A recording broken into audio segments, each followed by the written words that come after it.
Just when you think WWE has it all figured out, and they always end up trying to make everything their next move, make it as predictable as possible. Everyone can predict. No one expected this to happen. What's up, everybody? It's the Sports Code, aka Aiden, and welcome back to another video.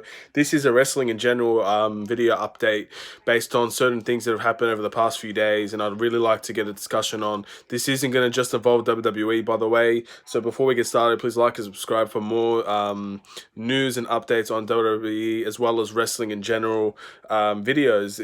This has been a pretty interesting couple of days, I must say, if I say so myself.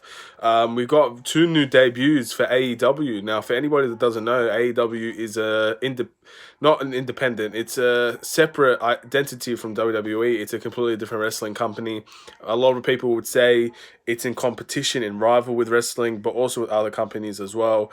And they are the new innovative company that's coming in to try and take WWE's storm. And they've done pretty well so far in their first year, if I do say so myself. Me personally, I don't have much access to AEW without paying subscriptions to these networks that I don't really like, or I just would only watch for AEW. So I don't have much access as I would like to every single show and everything like that. But I do try to watch when I can, and they've done really well so far. I'm really happy with how their first year went. I'm looking forward to more. I like the pay-per-views. I like what they're doing with their company. And yeah, look, it's been good so far, and I'm looking forward for more. But enough about that. Let's go into the two debuts. So obviously the first one, I want to talk about Luke Harper, or the Exalted One they call him. I'm really happy for this guy, seriously, because people, for all the videos, YouTube videos I watch, and all the news that I hear, Luke Harper apparently is like the nicest guy, and he's been misused for a long, long time now. And even when he wanted to leave, they just did not let him leave. So far, this is just incredible to see him actually be on TV again, and I feel I'm happy for him. I'm happy that he kind of has a gimmick where it's very interesting. His first real promo, and he's targeting Christopher Daniels. He's targeting everybody that doesn't believe in him, and all of this. I really enjoyed the stuff that it's been the promo, and I'm sure next week there'll be a different one until we get the debut, and I'm going to be looking forward to that a lot. And we also have Matt Hardy. The broken Matt Hardy, he's back, and once again, this is just another situation where WWE didn't capitalize really on Matt Hardy and what he could bring.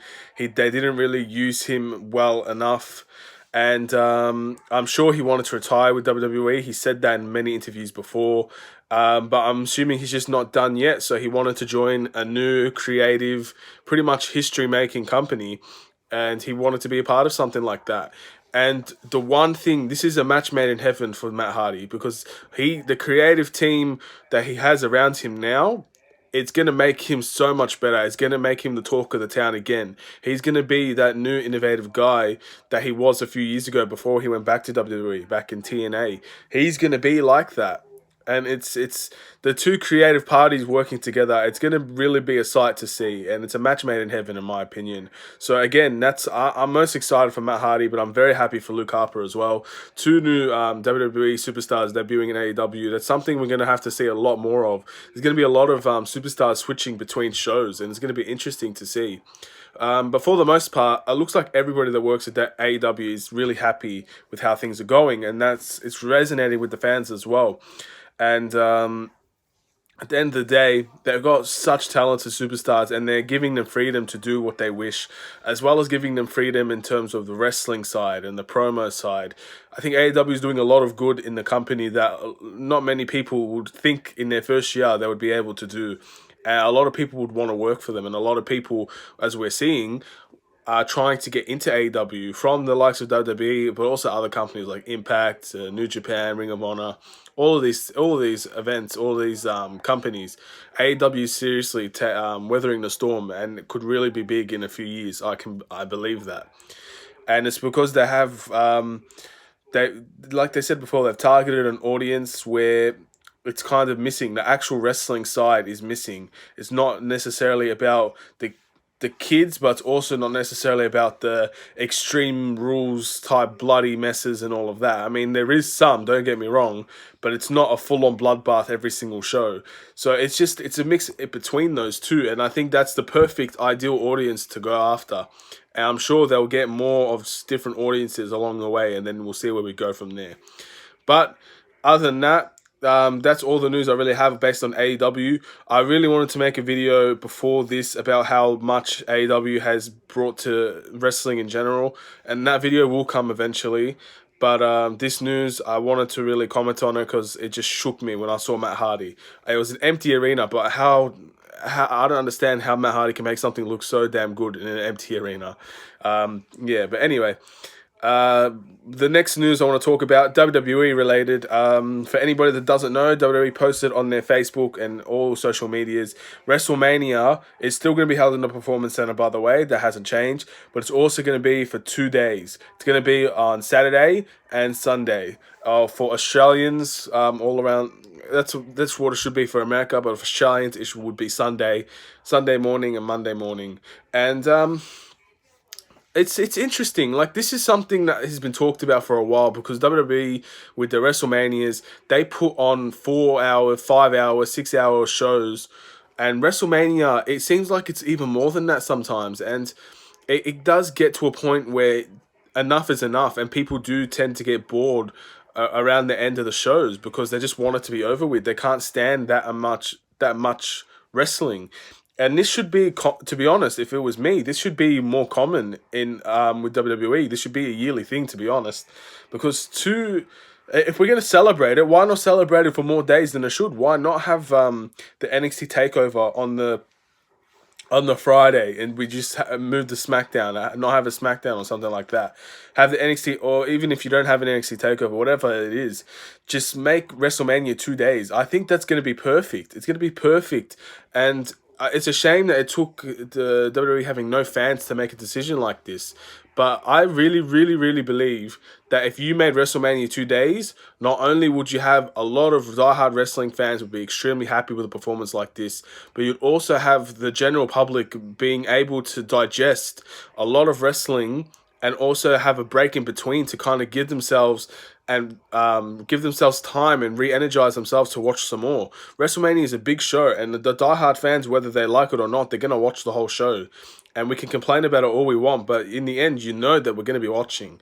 But I just think this is good for the general public as well, people that are not diehard wrestling fans, because eventually they're just going to turn it off if they have had enough.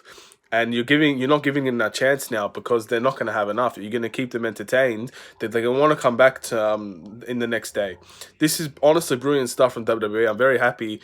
But ultimately, a lot of people are saying postpone WrestleMania.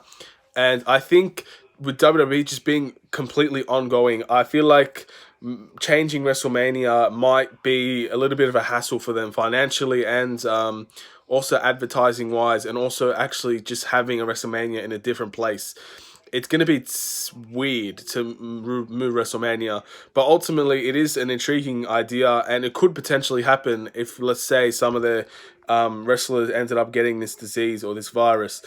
And so it's not out of the question, but I feel like with WWE, that they're a company that wants to keep moving forward. They're not necessarily one that likes to change, and as when change comes, WWE seems to not really handle it very well. But when their backs are against the wall, they ultimately make a good decision. They don't necessarily. When they feel like they have leeway, that's when WWE tends to become stale, tends to make poor decisions. But I feel like this one, it's just a lose-lose situation, isn't it? You end up going to be performing with no crowd on the grandest stage of them all. You're going to end up being postponed, which means that there's potential for another pay-per-view to get cancelled, or you might have to move SummerSlam as well. It's gonna interrupt the common routine that WWE likes to go with, if that's a good way to put it, hopefully. So yeah, either way, this is going to be different. It's going to be very different. It's going to be very weird to see WrestleMania, whether it's postponed or whether there is no fans. I think ultimately it's a lose-lose situation for WWE, and they're just trying to make the best possible out of the circumstances that's given to them. If they do postpone WrestleMania, it's going to take them a long time to figure it out, which is why they're probably using this time to try and figure out a way that they could move it if if they really had to. As most sports companies, sporting events, they're using this time to figure out the details of actually scheduling their shows. And same with WWE. I'm sure they're using this time very productively, and we'll figure out where we go from there. Ultimately, if it is getting a bit too dangerous in America, it's still increasing. In the majority of the world, it is increasing. Italy's gone mad. Like, I feel so bad for Italy, and it's same with China. There's a lot of places that have just taken a massive hit, and all the people involved. And I talk about the financial side because obviously, like, I'm really intrigued with that. But all these companies are taking financial hit as well. So moving WrestleMania will again give them another financial hit when it comes to rescheduling. It costs a lot to do that in terms of the advertising side. You've already advertised WrestleMania for so long for all these different shows, all these different channels, that you're not going to get that money back, are you? So we'll see what happens with that. Anyway, I want to thank you all for watching. Let me know what you guys think. Is Luke Harper and Matt Hardy joining AEW a very good move for AEW? And who do you think will have the better impact when they debut at both of them in matches? Also, WrestleMania, 2 days, a 2 day WrestleMania, a Saturday and a Sunday. What do you guys think about that? Is that better for basic wrestling fans or generic wrestling fans? Or would you prefer to have a 1 day, get it over and done with, enjoy the whole time, and then leave it at that? Let me know what you guys think. Thank you all for watching. Please like and subscribe if you're new. Take care. Have a safe day and peace.